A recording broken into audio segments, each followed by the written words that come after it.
BRS party రజతోత్సవ సభ వరంగల్లో పెట్టాలని కేసీఆర్ గారు నిర్ణయించిన నుంచి సార్ యొక్క ప్రతి సూచన మేరకి ఇక్కడ ఎన్ని ఎకరాల్లో చేయాలి, ఎట్ల విధంగా చేయాలని కేసీఆర్ ప్రతి ఆలోచన ఎలుకతుర్తిలో 1100 ఎకరాల్లో పార్కింగు, 160 ఎకరాల్లో గ్రౌండు, కేసీఆర్ ప్రతి సూచన మేరకి కేసీఆర్ సార్ చేసిన ప్రతి సూచన మేరకి ఏర్పాట్లు చేయడం జరిగింది. అక్కడ అన్ని ఏ ఒక్కటి కూడా తక్కువ కాకుండా లక్షలాది మందిగా వచ్చే ప్రజల కోసం అన్ని కూడా ఆ రోజు 30 రోజుల నుంచి సార్ చెప్పిన ప్రతి ఒక్కటి కూడా సూచన తప్పకుండా ఏర్పాటు చేయడం జరిగింది.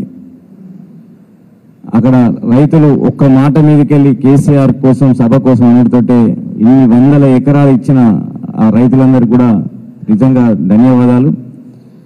ఇచ్చుడితో కన్సర్న్ లెటర్ నుంచి అన్ని కూడా చేయడం జరిగింది. ఆ రోజు నుంచే కుట్ర స్టార్ట్ చేసింది ప్రభుత్వం.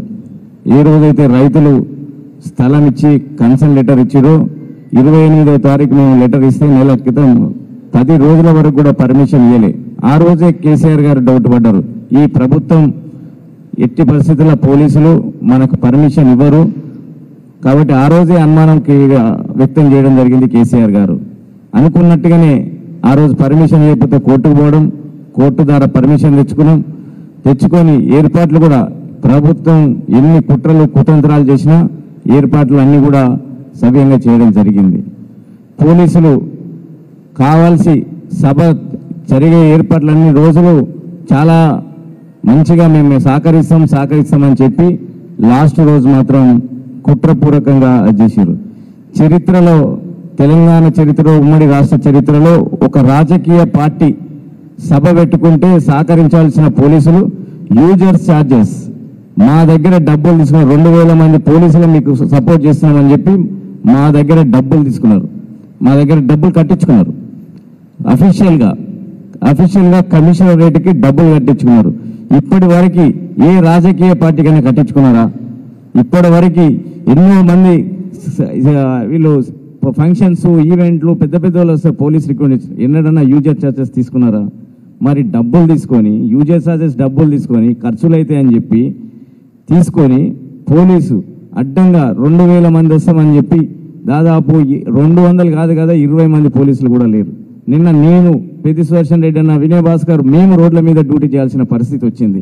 వాళ్ళకు తెలుసు, మేము చూపించినాం 10 రోజులకి వెళ్ళి మ్యాప్లు ఇచ్చి అన్ని ఇచ్చి మీకు ఈడ పార్కింగ్ ఇక్కడ పార్కింగ్ పెట్టుకోవాలి, ఇక్కడ పార్కింగ్ ఇక్కడికి పంపించాలంటే ఎక్కడెక్కడో బ్యారికేట్లు పెట్టి ఎక్కడి నుంచో బ్యారికేట్లు పెట్టి స్వయంగా నేనే వెళ్ళి నేను అక్కడ రోడ్డు మీద నేను పెద్ద సుదర్శన్ రెడ్డి పోలీసు అక్కడ ఉంటే వాళ్ళు కేవలం రాకుండా అడ్డుకోవడానికి కాడ మాత్రమే ఉన్నారు తప్ప పార్కింగ్ కాడ మాత్రం పార్కింగ్లో పంపించడం చేయడం రాంగ్ పెట్టడం మేము ఎన్నో అవి ఇచ్చినా కూడా ఈ వరంగల్ రోడ్లో అక్కడ సిద్దిపేట రోడ్లో కానీ కావాల్సి పోలీసులు చాలా కుట్రపూర్వకంగా ప్రభుత్వం లాస్ట్ మినిట్లో రేవంత్ రెడ్డి సర్కార్ అక్కడి నుంచి ఆజ్ఞలు ఇచ్చినట్టున్నాడు. అన్నీ ఆయన చెప్పిన ప్రకారంగా పోలీసులు చాలా ఘోరంగా విఫలమయ్యారు. ఎందుకంటే అదేవిధంగా ఆర్టీఓ వాళ్ళు ఇంతకుముందు పెద్ద సంవత్సరం చెప్పినట్టు ఎప్పుడన్నా నిన్న సండే ఆదివారం పూటారు ఎప్పుడు డ్యూటీ చేయని వాళ్ళు డ్యూటీలకు వచ్చి రోడ్ల మీద అడ్డంగా పెట్టుకొని చాలా ఇబ్బందులు క్రియేట్ చేశారు. గట్టికేసి టోల్ గేట్ వాళ్ళకి చెప్పడం, టోల్ గేట్ వాళ్ళకి చెప్పి టోల్ గేట్లు ఆఫ్ చేయడం. బస్సులు టోల్ గేట్ వాళ్ళు జనరల్గా ఒక సభను ఏదో జరిగితే టోల్ గేట్ లేపి పెడతారు, వాళ్ళు టోల్ గేట్లు క్లోజ్ చేయడం. అంటే ఎన్ని రకాలుగా ఇబ్బందులు చేయడానికి చేసినట్టు. ఇంకా ఎప్పుడు లేని విధంగా వరంగల్ ఉమ్మడి జిల్లా నాయకులు అయితే కాంగ్రెస్ నాయకులు అయితే విచిత్రం జాబు మేళాట, వాళ్ళకి ఎన్నడూ గుర్తురాని జాబు మేళాలు ఒకటేసారి 10 కాన్స్టిట్యూన్సీ 26 పెట్టుకున్నది 27వ తారీఖు ఎట్ ఏ టైం 12 కాన్స్టిట్యూన్సీలలో 12 జాబు మేళాలట. వీళ్ళకి అంతా జాబు మేళాలు పెట్టి ఒక జాబ్ ఇచ్చేది లేదు కానీ జాబు మేళాలు బస్సులు పెట్టి భోజనాలు పెడతాం జాబు మేళా అని పెట్టడం. అంటే ఎన్ని రకాల ప్రయత్నాలు చేసినా అవి చేసినా చేయాల్సినవన్నీ చేసాడు. కానీ ప్రజల గుండెల్లో కేసీఆర్ ఉన్నాడు. కేసీఆర్ సభ కోసం రావాలనుకున్న ప్రజలందరూ కూడా లక్షలాదిగా ఎక్స్పెక్టేషన్ చేయడానికి అంతా కూడా అక్కడికి రావడం జరిగింది. బ్రహ్మాండమైన సక్సెస్ రావడం జరిగింది. ఈ ప్రభుత్వం ఎన్ని కుట్రలు చేసినా ఏమి చేసినా కేసీఆర్ ప్రజల్లో కేసీఆర్కున్న అభిమానాన్ని మీరు తూర్చలేరు, ఆపలేరు అనేది నిన్న సభ ద్వారా తేలిపోయింది. నిన్న 15 అస్సన్పర్తి దాకా ట్రాఫిక్ జామ్ అయితే అస్సన్పర్తి నుంచి దిగి ఎల్కతుర్తి దాకా అందరూ కూడా నడుచుకుంటూ రావడం జరిగింది కేసీఆర్ని చూడడం కోసం. అంటే చరిత్రలో నేను 25 ఏళ్ళకెళ్ళి పార్టీలో చూస్తున్నాను కదా, అప్పుడు కూడా ఉద్యమంలో కూడా ఇంత ఆవేశంగా నడిచి వచ్చిన సందర్భం కూడా లేదు. 15 కిలోమీటర్లు పబ్లిక్ దిగి బస్సులు దిగి నేను కేసీఆర్ని చూడాలని రావడం నిన్న నేను చూడడం జరిగింది. ఇంత అద్భుతమైన రెస్పాన్స్.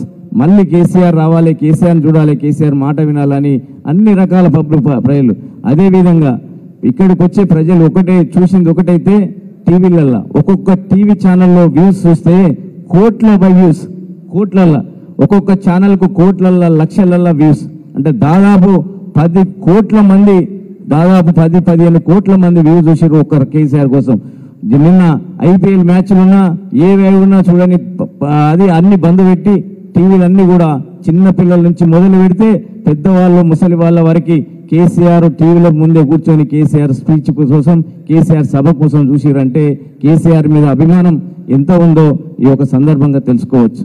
అన్ని రకాలుగా ప్రజలు కూడా సహకరించారు, వచ్చినందుకు ధన్యవాదాలు. అదేవిధంగా